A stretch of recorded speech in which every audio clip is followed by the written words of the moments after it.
앞으로 이제 전세 사기 피해자들을 보호할 방안은 무엇인지도 한번 알아보도록 하겠습니다. 김성호 국토부 부동산 거래 분석 기획단장 전화 연결해서 이야기 들어보겠습니다. 단장님 나와 계십니까?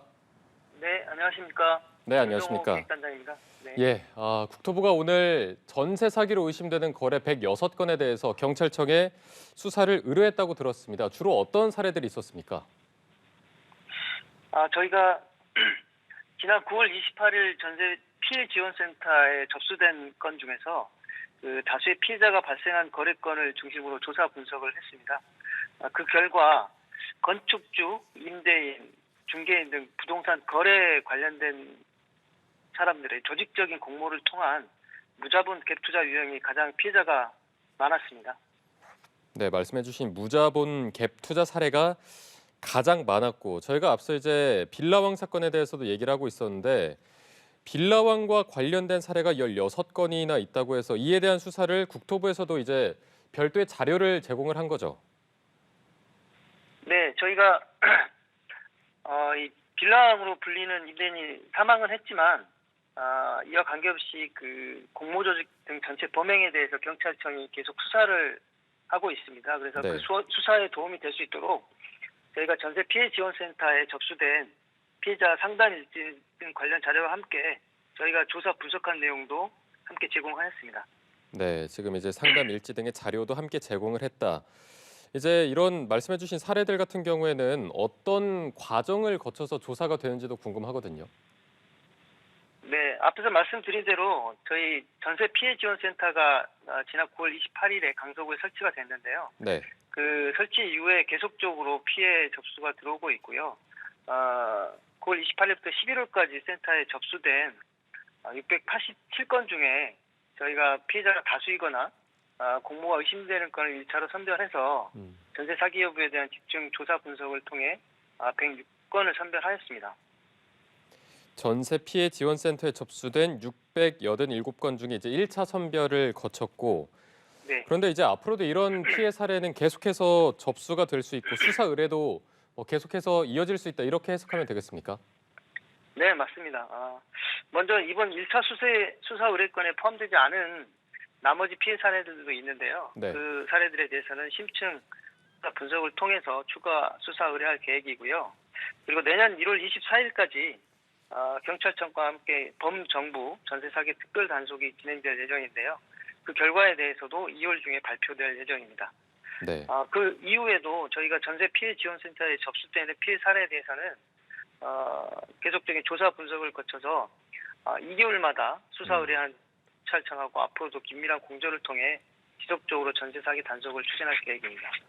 네, 그런데 이게 조사 결과를 보니까 피해액이 굉장히 많습니다. 171억 원 이상으로 추정이 되고 피해자도 뭐 사회초년생이나 신혼부부로 주로 30대, 20대가 대부분을 차지했다고 들었습니다. 원인은 어디에 있다고 파악하고 계십니까? 네, 말씀해 주신 대로 이번 2차 수사 의뢰된 106건의 피해자 중에는 20, 30대가 약 70%를 차지하고 있는데요. 좀 더 내용을 들여다보면 대다수 피해가 신축 빌라에서 발생을 했습니다. 아무래도 신축 주택의 경우에는 선호도가 높은 반면에 거래 실적이 없어서 매매 시세를 파악하기가 쉽지 않은데요. 이 점을 악용해서 조직적으로 신축 빌라를 단기간에 대량으로 매입한 후에 높은 가격의 전세 계약을 체결하고 빠지는 수법을 이용하다 보니까 네네. 부동산 거래 경험과 사회 경험이 많지 않은 20, 30대에서 그 내용을 알기 어려워서 피해자가 많이 발생한 것으로 보입니다. 네, 특히 이번 조사는 현재 단장님이 맡고 계신 그 부동산 거래 분석 기획단을 중심으로 이루어진 것으로 알고 있습니다. 이제 앞으로 부동산 소비자 보호 기획단으로 개편할 계획이라고 들었는데 기존의 기획단과는 어떤 차이가 있다고 보면 될까요? 네, 이제 오늘 27일에 저희가 이제 명칭을 변경하고 업무를 시작할 계획인데요. 그동안 저희 거래분석 기획단에서는 이제 주택가격 급등기에 주택시장 안정과 투명한 거래질서 확립을 위해서 주로 부동산 계약 단계에 초점을 맞춰서 투기라든지 탈세 등 불법 의심거래를 조사하고 또 적발했었는데요. 최근에는 전세 사기라든지 집값 담합 등 그 시장 교란 행위로 인한 피해가 증가하고 있고요.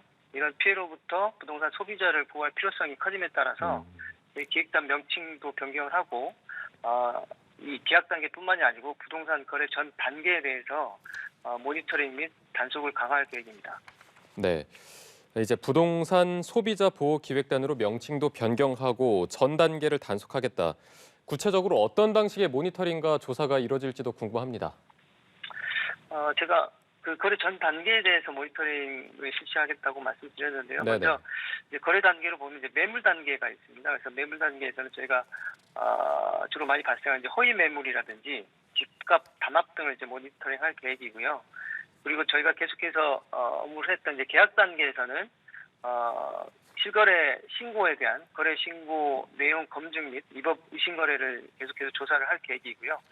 그리고 이제 계약이 되고 나서 등기 단계에서는 부동산 거래 신고 후에 미등기된 사례들이 많이 있는데요. 최근 뭐 전세 사기와 같은 경우에도 이제 미등기된 사례들이 꽤 있었습니다. 그래서 미등기된 사례를 조사해서 허위 거래를 단속할 계획이고, 마지막으로 이제 임대차 단계에서도 저희가 전세 사기와 같은 위법 행위를 단속할 계획입니다. 네. 앞으로 그리고 전세 사기 피해자들을 보호할 네. 방안 국토부의 네. 입장에서 들어봤습니다. 오늘 말씀 고맙습니다. 네네, 감사합니다.